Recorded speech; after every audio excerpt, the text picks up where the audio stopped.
मैं आपको बाइबल में वर्णित यीशु और इब्लीस शैतान की कहानी बताता हूँ। ये कहानी मुख्य रूप से यीशु के बपतिस्मा के बाद जंगल में 40 दिन के उपवास के दौरान हुई परीक्षा पर आधारित है। यीशु ने यूहन्ना बपतिस्मा देने वाले से यरदन नदी में बपतिस्मा लिया।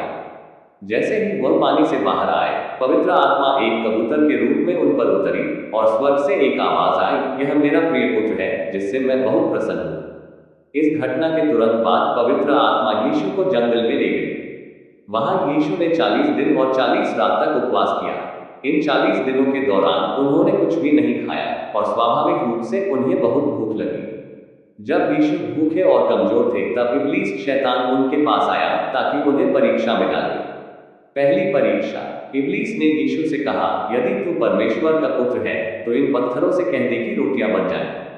यीशु ने उत्तर दिया, लिखा है कि मनुष्य केवल रोटी से नहीं परंतु परमेश्वर के मुख से निकले हर एक वचन से जीवित रहेगा। मत्ती 4:4। दूसरी परीक्षा। तब इब्लीस यीशु को यरूशलेम के पवित्र मंदिर के सबसे ऊंचे कनूरे पर ले गया। उसने कहा, यदि तू परमेश्वर का पुत्र है तो अपने आप को नीचे गिरा दे, क्योंकि लिखा है, वह अपने दूतों को तेरे विषय में आज्ञा देगा और वे तुझे हाथों पर उठा लेंगे, कहीं ऐसा न हो कि तेरे पैर में पत्थर से ठोकर लगे। यीशु ने फिर उत्तर दिया, ये भी लिखा है, तू प्रभु अपने परमेश्वर की परीक्षा न कर।